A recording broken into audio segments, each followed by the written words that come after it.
So, good morning everyone. Today, I want to wish everyone a Pesach Sheni, Sameach v'Kasher, the second Pesach. What is special about this day? So if you will turn to page 170 of the Jerusalem Bible, it says, Shem said to Moshe, speak to the children of Israel, saying, if any man of you, of your posterity, shall be unclean by reason of a dead body, or be on a journey afar off, Pesach to Hashem, of the 14th day of the second month, at evening they shall keep it, and eat it with unleavened bread and bitter herbs. They shall leave none of it to the morning, nor break any bones of it. According to all the ordinances of the Pesach, they shall keep it. But the man that is clean and is not on a journey, and fails to keep the Pesach, that person will be cut off among his people, because he brought not the offering of Hashem in its appointed season. That man shall bear his sin, if a stranger shall sojourn among you, and will keep the Pesach to Hashem, according to the ordinance of the Pesach, and according to its prescribed manner, so shall he do. He shall have one ordinance, both for the stranger and for him that is born in the land. So, this 14th day of Iyar, month after 14th of Nisan, comes in the period counting the Omer. We know counting the Omer, it's called the Omer, which was a specific measure of barley grain, which is then made into flour and offered. And barley is animal fodder. From that time we have to count until we come to the giving of the Torah, when the offering in the temple period was made from wheat, 2 loaves of bread. And this wheat is considered staple diet for human beings. And the truth is, when Am Yisrael went to Egypt, we were to some extent like animals.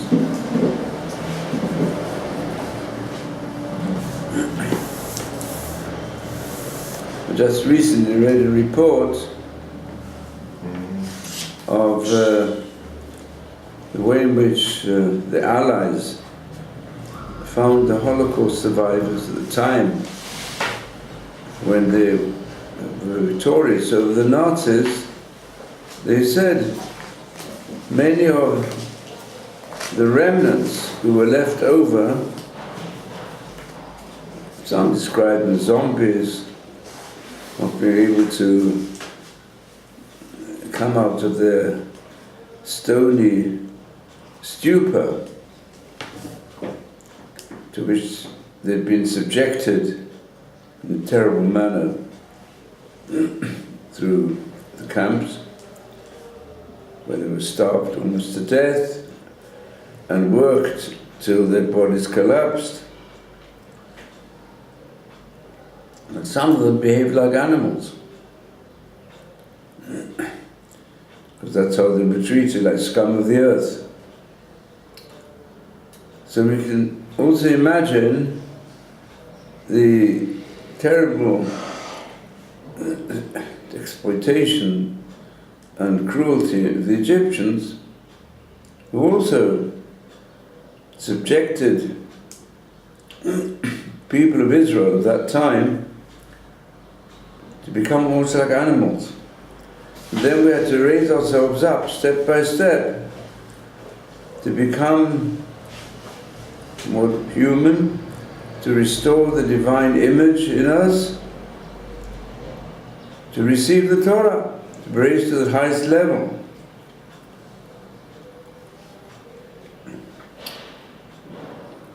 So, it's good to understand the significance of this day,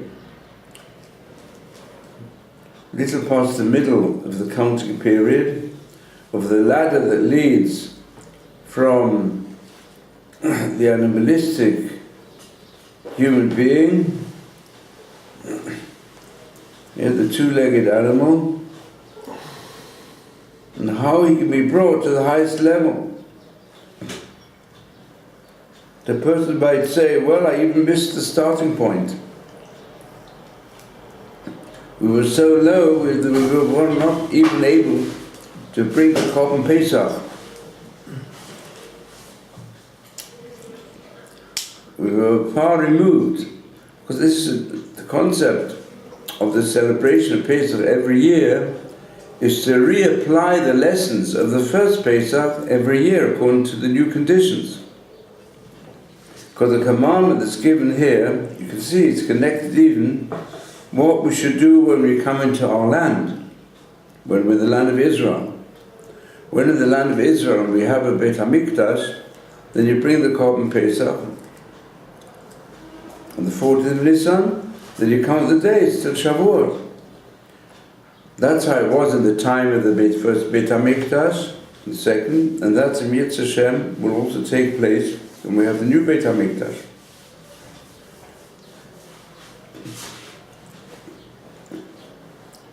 And if we apply to this year, we don't have Beit HaMikdash, but we are fortunate to be close to the Makom HaMikdash. And we all like to experience the heights of closeness to Hashem by going to the Kotel. The sages say the Shekhinah never left and never will leave the Western Wall. It's already prophesied thousands of years ago. That remains. So we have the place of the Mikdash, words of God, the holiness of Yerushalayim in general, with all the Yeshivat and all the Batei Knesset, that are all of them a small Mikdash. But what happens to those Jews, to reapply what's written here in the Parsha of Pesach Sheni, who were far removed, but they were Rechokim. They didn't. Some didn't even know about the Kotel. They only knew about Mount Everest. They didn't know about the Mount Moriah. And I found out today, which I didn't know in previous reports, the latest report is that although the Israeli, what do you call them, the Tamilaim, the people go with a pack on the back. What do you call them in English? Backpackers. They managed to reobtain connection with all the Israeli backpackers. But there's so many backpackers who come from other countries who are Jews. And from the different countries they're asking, could the team from Israel was the biggest team of experts. Now many of the teams are going home. The Israeli ones are still there. And they say, well, we're getting requests from all over the world of Jews also. There are plenty of backpackers who come from many different countries, many of them are Jews. And not all of them have been traced, because they go to faraway places and they've disconnected themselves. So now they've been disconnected from their families for a long time, some of them, and they're all very worried what's happened to them. They managed to find one person, I think this is, I don't know if this is Jew or not, where there was a boy who was buried underneath the building. It was an earthquake for 5 days and he survived. They managed to pull him out. They said in the hospital, but they hope that he'll survive. So there are many who b'derech rechoka. They're searching their roots, some of them, their spiritual roots, some of them regard it even as a spiritual experience, a big adventure. And some of them want to climb Everest. But they're far away from Yerushalayim. Derech rechoka. They're rechokim. And then there are those who tomei lanefesh, whose soul has become impure. There's so many Jews who become Buddhists, who followed all types of cults which contain aspects of impurity. Unfortunately, some of them become Christians, also gone the wrong direction. And they may be quite near to the Kotel, quite near to Judaism. But unfortunately, they've been trapped by missionaries.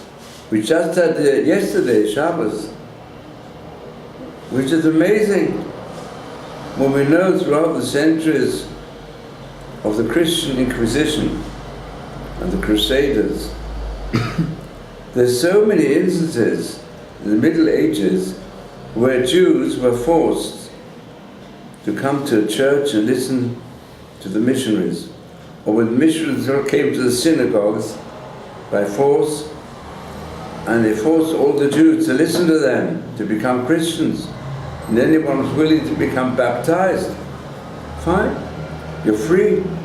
It happened even in the Holocaust. There's more than one big episode related by survivors that certain missionaries came to the camps, to the Jews, and they said, listen, if you will now accept Christianity, they gave them a whole long talk, if you'll accept it, we can get you out from this concentration camp here and now. There are many, many instances. And on the whole, the Jews, even those Jews who were completely assimilated and intermarried, they refused. So that we're not going to do. They preferred to stay in the death camps rather than become Christians. And that happened all through the ages. And here in Israel, on a Shabbat Kodesh, you had in Ra'anana 400 Jews baptized in a hall that they hired from the municipality. And that actually happened yesterday here in Israel. Unbelievable. How can such a thing happen? Because of the infamous court of justice. There's no country in the world, as far as I know, where there is a situation that there's a government elected, generally speaking, democratically, and even if not democratically, there's a government, and then there's a High Court of Justice. And the High Court of Justice can nullify the laws of the parliament. That doesn't exist elsewhere. Only in Israel they invented this. And it's a disgrace. How can you have maybe the majority that were voted in, to some extent we can say here in Israel, it's still basically democracy, have no say.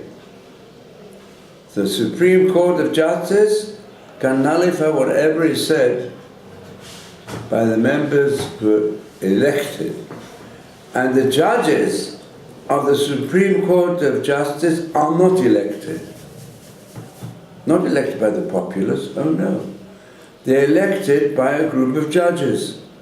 They're the ones who select the Supreme Court of Justice. That means lawyers who have different positions. They pass the law exams, they reach a high level, and they deal with customers. They're not elected people. They're employed people. Yeah? People employ the lawyers. The lawyers reach a high level. The highest level go and elect the Supreme Court of Judges. And they make the decisions. And in fact, there's more bribery because, you've got here in Israel, we know vitamin P is that which is the main vitamin that keeps the country going. Vitamin B. Vitamin P. P, what is it? Parnassa. Pardon? Parnassa? No, vitamin P. P. Is the main energy that allows things to be done here in Israel. Protectia. It's called vitamin protectia. To protect, you've got to know who's who and who has the reins in his hands. Yeah. In English, there's a better word. Yes. In English, they use the word. I can't remember. Well, protectia is bribery. Yeah. It's bribery. We in the yeshiva, what challenges we've had are unbelievable. Because people used to tell me, you can only do it either through vitamin P, or what's just as bad, underhand giving over money. It's both forms of shochat. It's bribery. I mean, and the longest case in the history of the state of Israel against a so-called criminal who was put into jail because of it, and what was the basis of the prosecution? A person who was involved in those crimes that had to do with giving bribery. Yeah. So this person, in fact, he was committed for sin, fraud, in a European country. Had to be in prison there as well for a time. And then he gave testimony, what's called a state witness. That means the state said, well, in order to prosecute the others, we'll have to get witnesses. What bribery took place here. So they targeted certain people that they were going to incriminate. And then in order to support their prosecution, they took one of the criminals and they said, listen, if you will testify against the others, you won't be punished. No. There's no bigger bribery than that. And that's used by our Supreme Court of Justice, so-called. It's pervert. And that's the situation here. And the Supreme Court of Justice said, if these people, the missionaries, they want to make a public baptism for 400 people, we give them permission to do it on Shabbos. And they did it on Shabbos. Of course, the rabbi, people thought they're not going to do it. But then it turns out they did do it. So the rabbi said he closed all the synagogues in Ramallah were closed, and all have to pray in the streets opposite this place, and pray to Hashem that such things will not happen again. But that's the situation. So this is a situation of Tomil Nefesh. They're causing impurity to the soul of Israel. Who needs Christianity today when the Christians themselves, the intelligent ones amongst them, don't believe in it anymore? They recognize it's an irrational doctrine. The God who is spirit, and understand, those who believe in the spiritual God, he doesn't descend down from heaven in the form of a human being. No such thing as the immaculate birth, what's it called? It's irrational. And there's some very good Christians who still say, well, we have to preserve the moral principle of Christianity. But nearly all the intelligent Christians, they believe in a Unitarian concept. You don't want to go and do baptism in public. I mean, I think by sprinkling a few water on somebody, thereby he becomes changed. And we know that the missionaries, they especially manipulate people who have emotional problems and a weak character, so they go about it. And it's called. There are some sections of Christianity who forbid them to do things of this nature. That the Baptists and some of the evangelists, they say, thereby we're redeeming them. So, if a person, let's say he was caught by them around Pesach time when they work hard, and he realized that when he comes to this day that he was wrong, so he can now purify himself. He can bring the second Pesach. When it's applied to our times, he can re-establish his unity with Am Yisrael. But in general also, let's not speak about this national situation in Israel, although it's very remarkable the way things are occurring during this year. Many different unusual situations have arisen that are hinted at in the words of the Tanakh of the Bible, as we've already seen a few times. But there's a general teaching here that Hashem will always give a second chance. They weren't able to do it then, do it now. If you're derech rochukah or tamei lanefesh, you can always change. There's some people, the derech is not rochukah, they're not so far removed. They've learnt the Bible, they've learnt things about Judaism, but they allow impurities to enter into their lives through the power of assimilation. So they can become purified. And there's so many others, they're just far removed. So I think this is the joint lesson of Pesach Sheni and the different customs, whether you should eat matzah or not eat matzah, but it's quite widespread. It makes it a bit more concrete to provide a few matzahs also for lunchtime for today. And especially they do it at lunchtime because the Korban Pesach had to be brought at night. And since when, and also eating the matzah, the main duty of eating the matzah is the night time. That's why we don't, it's just not accustomed to eat matzah at night, only in the day. And we let us hope that Yitzhak Hashem, since we haven't been redeemed yet, also not this Pesach Sheni, because there's a question raised. I suppose you will remember on the Pesach night, the Seder, we first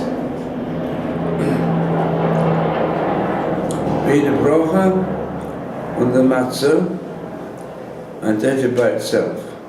Then on the maror and ate it by itself. And then we do a karicha, like Hillel. What's that called? In English? Sandwich. A sandwich. Sandwich. Why is it called a sandwich in English? Because there was a Lord Sandwich who lived quite a few hundred years ago in England, who introduced the custom of having slices of bread, 2 slices of bread, in the middle you put a little bit of meat. That's called a meat sandwich. Because he was the one who introduced this diet to the British people. But really he wasn't the first one to introduce a sandwich. It should really be called a Hillel. Why should it called the Hillel? Sandwich. Why a Hillel? Because he was the first who invented it. Yeah.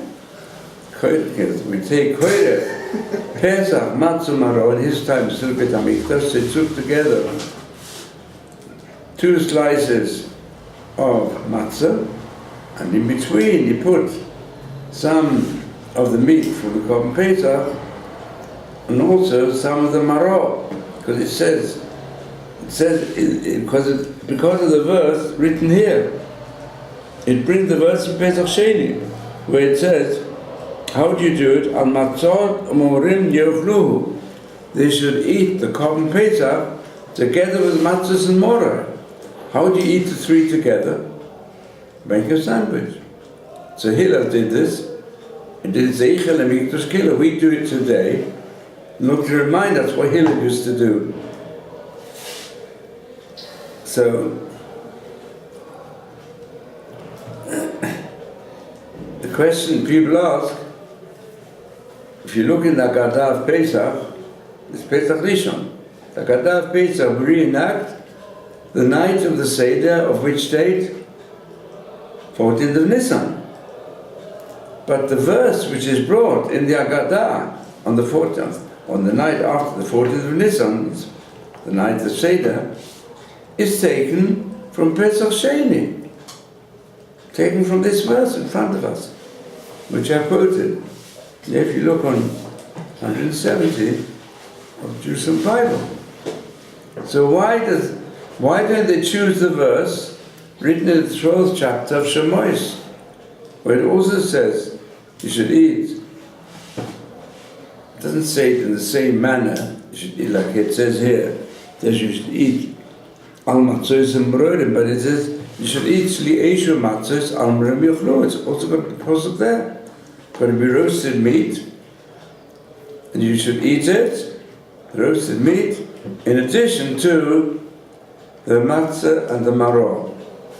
So why do you quote this verse, which only Pesach Sheni? Can you suggest an answer? I'll tell you an interesting answer. There's a question. What happens today, on the first Pesach, we say Lashon Haba Yerushalayim. Next year, Yerushalayim. This year we can't celebrate it in the right manner. We hope next year we're able to celebrate it with the Beit HaMikdash. And we'll actually bring a korban Pesach. That's what we pray for. What happens if Mashiach comes? Unfortunately, he didn't come this time. He comes after Pesach. Oh. And then, no, at least he finds out exactly where you can bring the korban. All become purified. Are we permitted to bring the Pesach Sheni? In other words, we didn't have a Pesach Rishon. Do we have a Pesach Sheni? What does the Chumash say if there was a case where there was a Pesach Rishon for everybody, and the people were impure or were far away in Honolulu or in America somewhere, they couldn't reach Yerushalayim? Then they can bring the Pesach Sheni. So what happens if the whole of Am Yisrael couldn't bring the Pesach Rishon? It could have happened to earlier generations as well. Then are they allowed to bring the Pesach Sheni? If there was no possibility, there was no Beit HaMikdash, there was no Mashiach, so if we couldn't celebrate the first Pesach in the Beit HaMikdash, wasn't there. But then Mashiach comes, they get all the biggest builders in the world to help to build the Beit HaMikdash, and by the time, at the beginning of Iyar, we already have the second Beit HaMikdash. The third Beit HaMikdash, so the third Beit HaMikdash is already out, the Mashiach is there. Do we then celebrate Pesach on the 14th of Iyar?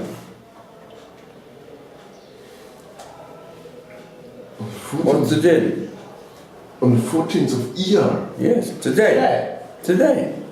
Let's say Mashiach would have come 2 weeks ago. B'vadai. B'vadai, yes. Pesach Sheni? B'vadai. Yes, you say yes.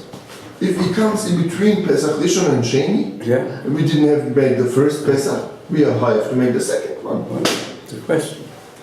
Maybe there's only a Pesach Sheni where there was really a Pesach Rishon, only a person missed it. No. Because it says ish. It says ish, the individual. Yeah. Who was Tamil HaNefesh or Derech Ruka Lachem. I see. Yeah? So you couldn't bring it. He couldn't bring the first one, he brings in the second one. What happens when nobody could bring it, but didn't exist? It's a question of the poskim, but some say, for that reason, when we do quote it, Zeichel Mikdash Kehilel, he quotes from Pesach Sheni to tell us that you can do it, like you said. Vadai. Like you said, Vadai. They're going to bring a proof. Why? Because we hope when we're having a Leila Seder today, there's no Beit HaMikdash. It's a Zeichel Mikdash, a commemoration of what Hillel used to do. So we think that, well, when can we do it again? Well, we might be able to do it in a month's time, if the Mashiach comes. That's why he quotes this one. Okay, any questions? The difference between the Egyptian experience and the Holocaust, the Egyptian experience was to build storehouses, pyramids to utilize. The Holocaust had one aim, extermination. But I want to ask a different halakhic question. But when there came a decree and they said every baby that's born has got to be drowned in the Nile, so they were also out for extermination. It's true, they used them also for slave labor, as the Nazis also did. The Nazis had the Jews slaving away to strengthen To death. them. To death. No, but To also death. building stuff, building railways. Oh, Yeah, also. they only gave them enough food to Yeah. live until a new supply of Jews came Yeah. in. Yeah. So that it was only extermination. But I want to ask a halakhic question.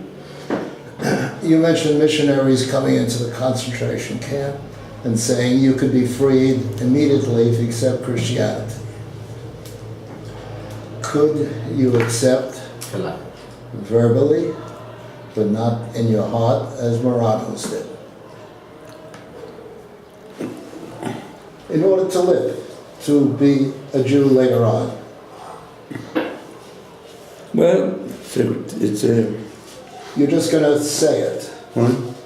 You're just going to There say it. with were your lips. Jews who saved themselves that way. Many. Is it? Yeah. Okay. Is that halakhically okay? Huh? What? Is that halakhically okay? You know, they Because life is probably, most of the Rabbonim said you shouldn't do it. But they didn't put pressure on it. Didn't put pressure on it. It's just, sometimes it's too difficult.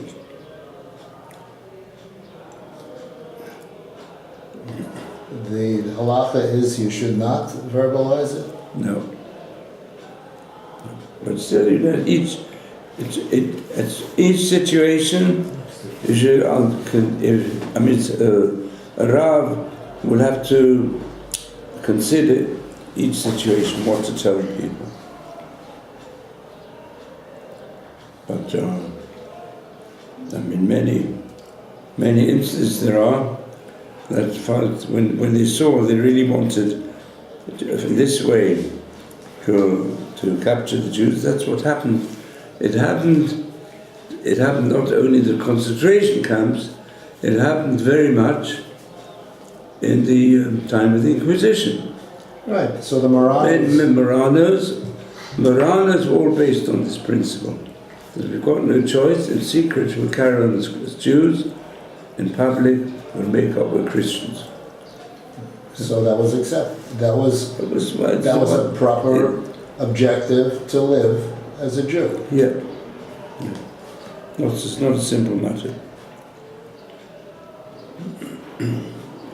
But many Jews gave up their lives rather than whole communities even.